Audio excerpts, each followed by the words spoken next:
माँ मुझे सुनो और समझो भी। पार्ट 3 के बातचीत पर सभी माँओं को मेरा नमस्कार। आज की बातचीत का विषय है खेल और खोजबीन में बच्चों का रुझान। अधिकतर लोगों का ये विश्वास है कि बच्चों का अच्छा विकास संयुक्त परिवार में ज़्यादा अच्छे से होता है। ये बात बिल्कुल सही है। उसका एक महत्वपूर्ण कारण होता है कि बच्चों को अकेला नहीं छोड़ा जाना चाहिए। इसका वास्तविक मतलब है कि बच्चों के उचित विकास के लिए आवश्यक है कि उनको सुना जाए और उनका मार्गदर्शन समय समय पर किया जाए, जिसमें मातृभाषा अपना योगदान सबसे पहले उन्हें सोचने और खुद को व्यक्त करने की क्षमता के विकास में मदद करता है। अधिकतर ये देखा गया है कि नानी दादी की कहानियाँ, कविताओं और खेलों के ज़रिए बच्चे भाषा को जल्दी और आसानी से सीखते हैं। पहली शिक्षा में पंचतंत्र की कहानियों का बहुत योगदान होता था। शिक्षावर्धक कहानियों का योगदान बच्चों के संस्कारों और नैतिक मूल्य को संजोने के लिए बहुत ही ज़रूरी होती है। एकल फैमिली और परिवार के सदस्यों का काफ़ी व्यस्त होना एक बहुत बड़ा बाधा बन गई है बच्चों के विकसित होने में, जहाँ बच्चा हर पल ये बोलना चाहता है कि माँ मुझे सुनो और समझो भी।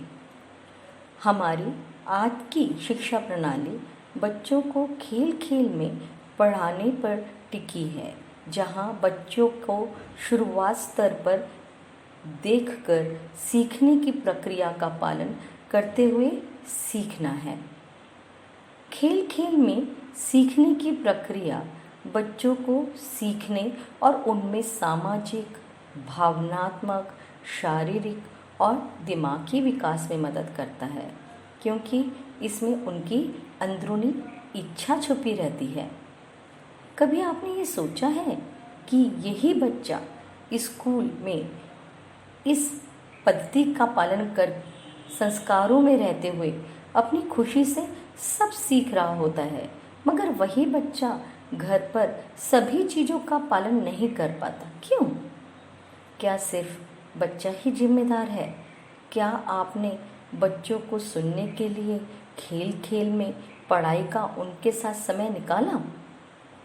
आपने बच्चों को देखा ही नहीं कि किस तरह वो चीज़ों को आजमाते हुए, नतीजों को तुलना करते हुए, सवाल पूछते हुए और चुनौतियों का सामना करते हुए सीखते हैं।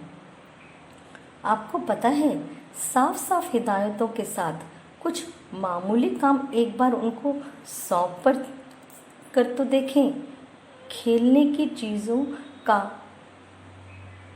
क्रम थोड़ा बदल कर देखें। खेल पर दबदबा बनाते हुए उनको खिलौनों से एज अ प्राइज़ पुरस्कार देने का विचार बनाएं। नई गतिविधियां सुझाकर उनको पालन करते हुए उनको पुरस्कृत करने और उनसे उनको सीखने में मदद कर सकते हैं। बच्चों पर करीबी निगाह रखें और उनके विचारों और सोच पर थोड़ा सा गौर करें। हर चीज़ आसानी से ना दें।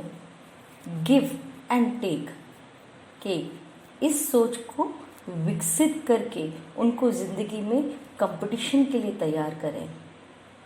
खिलौनों में ऐसी वस्तुओं को शामिल करें जैसे हो गए पजल, इंडोर गेम्स, ब्लॉक्स, इसी तरह की चीज़ें। आपने देखे होंगे कि बच्चा गाड़ियों से बहुत खेलता है और हम बाज़ार जाते हैं और उसको एक गाड़ी ही खरीद के दे देते हैं।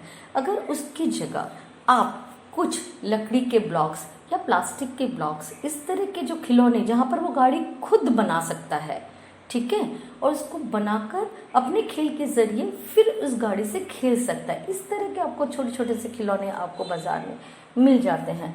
मगर पता है क्या होता है, हम लोग बहुत आसान सा तरीका ढूंढते हैं। ऐसा नहीं बच्चों के लिए, एक्चुअल में वो खुद के लिए ढूंढते हैं। आसानी से जो चीज़ मिल जाती है उसको दे देते हैं। अगर शुद्ध हिंदी में अगर बोला जाए तो हम करते हैं पिंड छुड़ाना।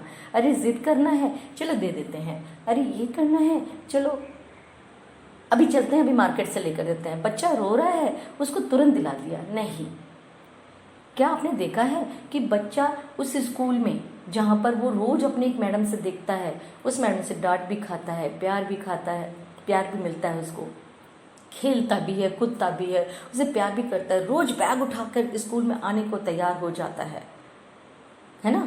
क्या वो मैडम रोज उनको कोई गिफ्ट या कोई गाड़ी या कोई कुछ दे रहा होता है? नहीं, ये पॉसिबल ही नहीं है।